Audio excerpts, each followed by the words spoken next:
We are, as they say, in this bitch. That's what they keep telling me, at least.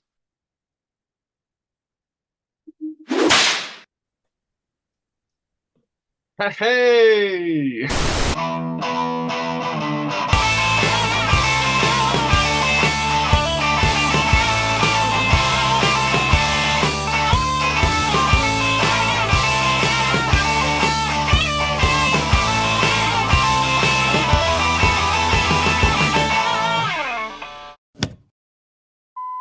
Well, let's get started.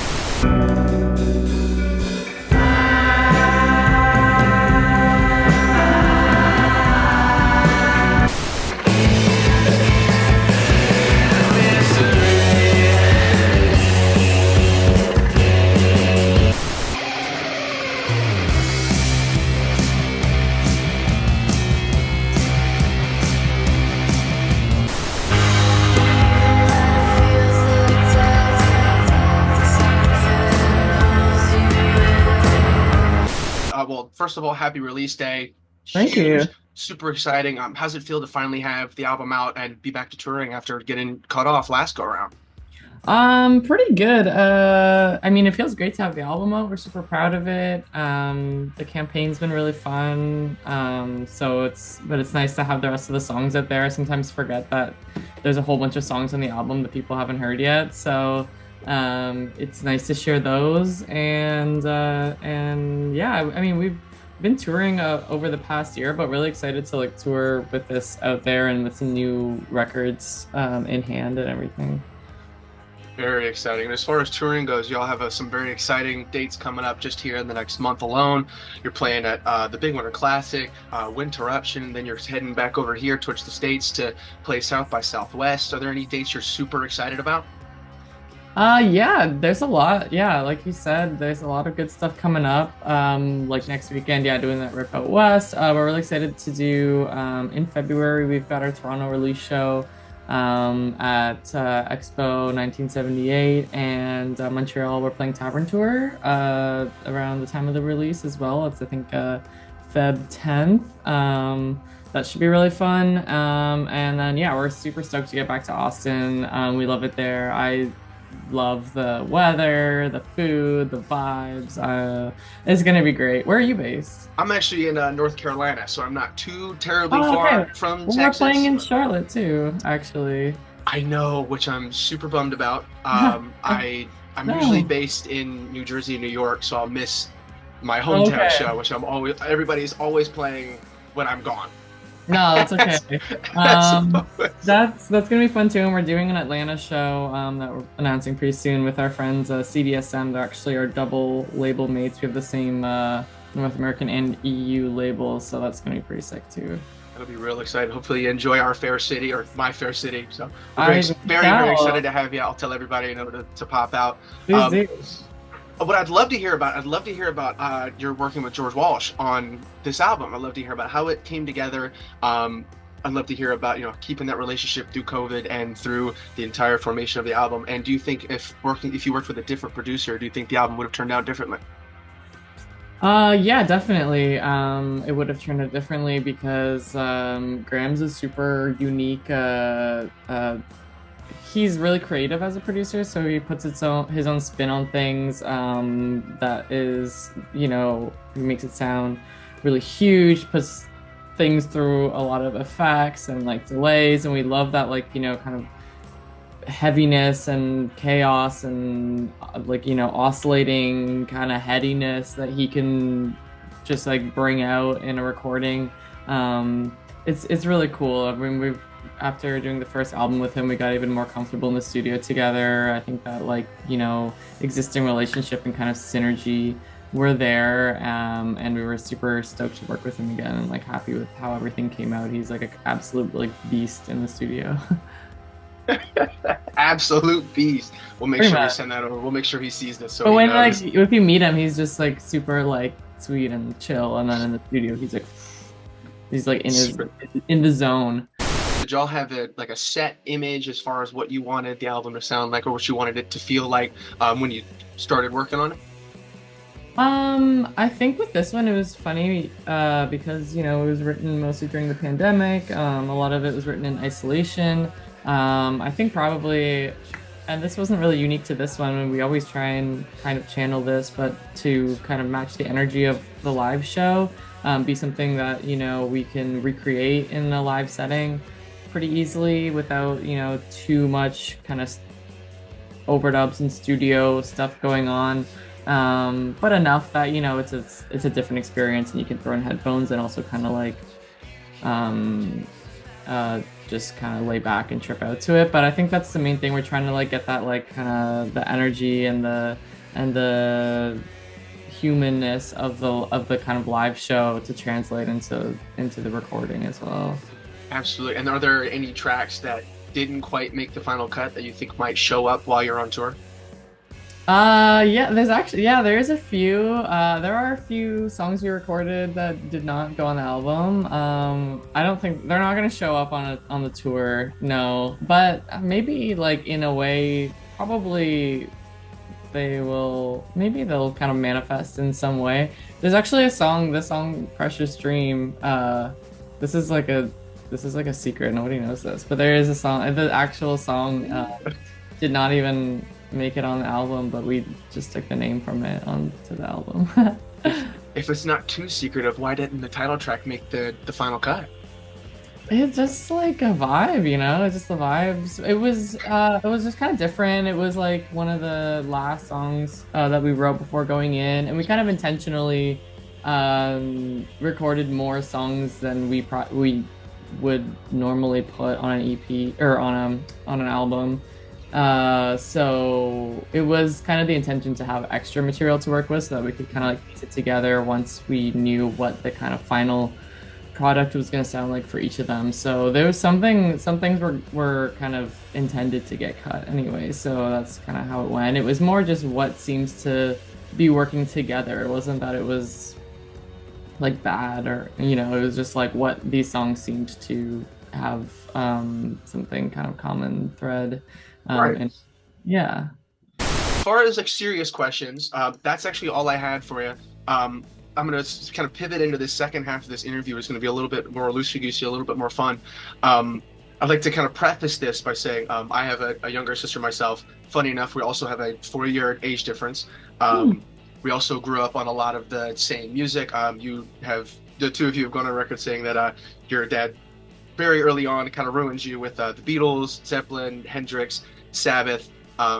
We had a lot of the same things. Unfortunately for us, we're Southerners, so we grew up on a lot of B.B. King, Elvis, Rolling Stones, and y'all ended up with Deep Purple and Pink Floyd. So I'd love to, one, talk about a little bit of that, and to that end, I thought it'd be fun to have my non-musical, or she is musical, she's a theater kid, different kind of musical, my non-writer sister write out a couple questions for us. Cool. As far as asking about the band. So if anything seems too much, say it, we'll skip it. Otherwise, let's jump right into it. Sound good? Yeah, sounds good. All right, so the first question from Lauren is, who is mom's favorite? Mom's favorite. I don't know. I think she likes us both, really. So you can say it's you, I promise. We'll only I mean, put I'm this the everywhere. youngest, so I guess like by default, like I'm everyone's favorite. Probably I got away with a lot more. I don't know if that was like necessarily favoritism or just like I was maybe flying under the radar a little bit more. So I don't know. I'm the youngest. Let's just say that. So Right. Absolutely. Absolutely. So back on influences is another question she had. As far as the musical influence you grew up listening to, how old were you when you realized you would never be normal? Never be what? Normal. Normal?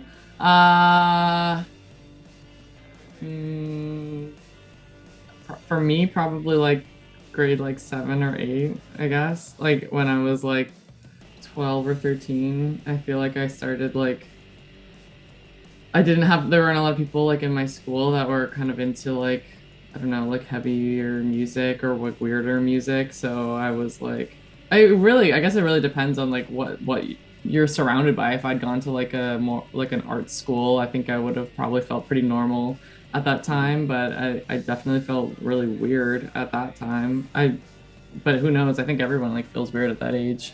So, yeah, I think normal is probably just like subjective based on what's around you. And when I was going to like a Catholic school, I think probably that was the age where I was like, I'm not like this, that's for sure. Yeah. Absolutely, we totally appreciate that. We grew up super Catholic, so we totally appreciate that. Yeah. Also, in the stem of influences, Lauren has said that the song that ruined her as a kid was "And She Was" by the Talking Heads and "Wild Wild Life," also by the Talking Heads. Would you say that there's an album or a song that ruined you as well? Um, that's a good question. Uh, I don't know. Maybe ruined is a harsh word. That's the word. I feel like I should explain that. Yeah, But in she the means context of the last question, I guess. right, yeah, in the context of I guess musical influences and moving into now the psych rock that you're now working on becoming famous for. Um, is there an album or song that kind of puts you down that road? I think is more what she meant by that. Hmm. I think like, I mean, obviously there's a lot of um, there's a lot of older stuff. Probably like really early on, like LA Woman by The Doors was like a pretty Mm. big one.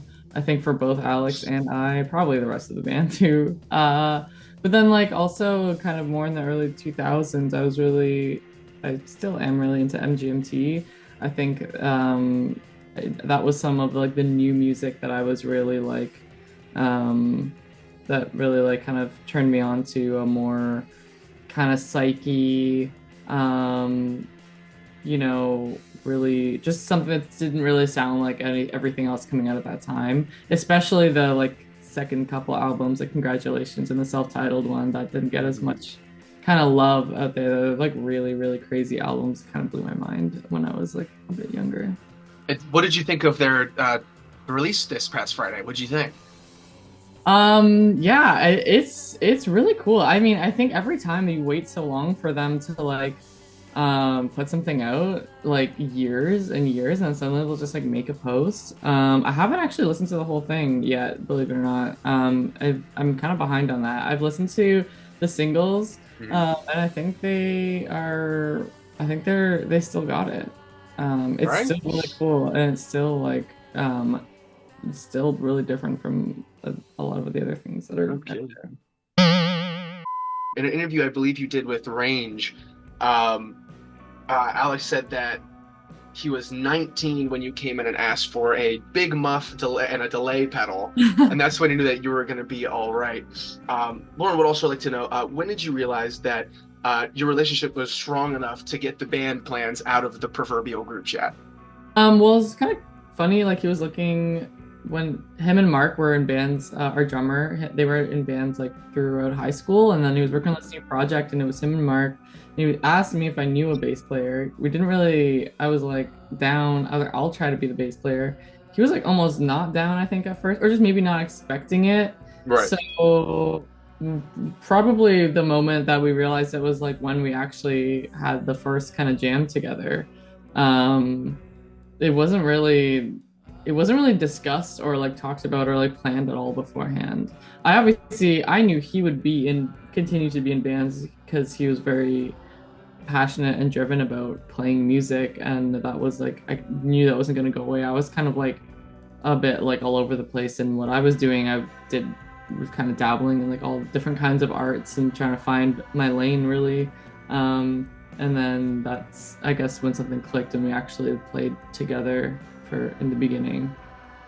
It's incredible. That's amazing. Because I looked all over the place as far as what that story was, and all I got was, oh, she asked for a pedal. So I had feeling there was probably something more than that. There That always is, but was still. just more like I was like fucking around. And I think that was just more like because he left for college,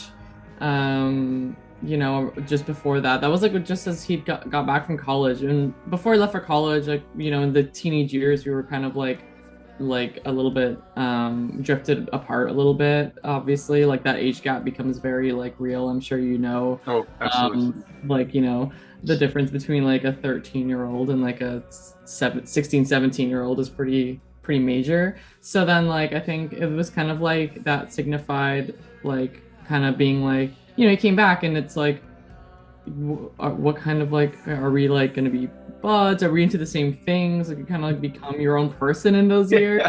So I think it was like, oh, okay, cool. So we're kind of like on this, in the same world here. Like I think that kind of pedal exchange definitely like signified, okay, we're gonna be buds. Like,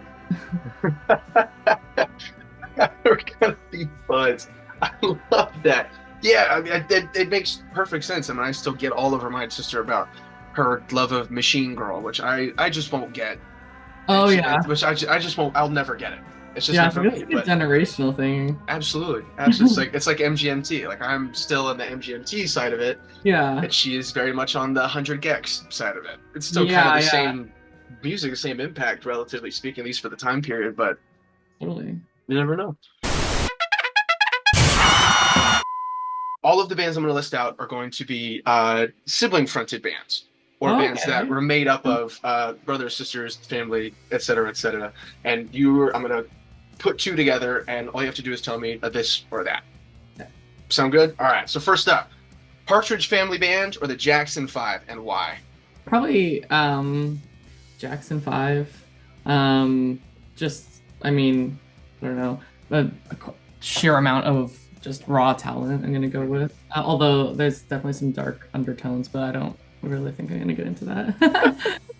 We don't have time for the music history lesson today. I don't know. Jonas Brothers or the Hanson Brothers? I'm Hanson. Bop was my bop when I was younger. Enough said. Styx or Toto? Oh, are those both sibling fronted? Yes, if you can believe it. Wow. Toto was two brothers, Styx was three. Maybe Styx, I guess. They're kind of neck and neck for me in that I don't know that much from either one other than like the big songs, which are pretty massive, but probably Come Sail Away is like the ultimate power ballad, so I'll go with that. Psychedelic Furs or In Excess? In Excess, Never Tear Us Apart is one of my favorite songs of all time. Stooges or the Ramones? Oh, that's really hard. Think carefully, this will be cemented on the internet forever. Yeah, true.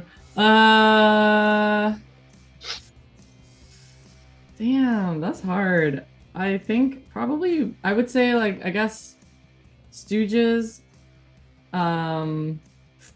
Just maybe for this band, I think like overall the band response might be that, but Ramones were like maybe the first like kind of punk band I ever got into, so it will always have a special place in my heart.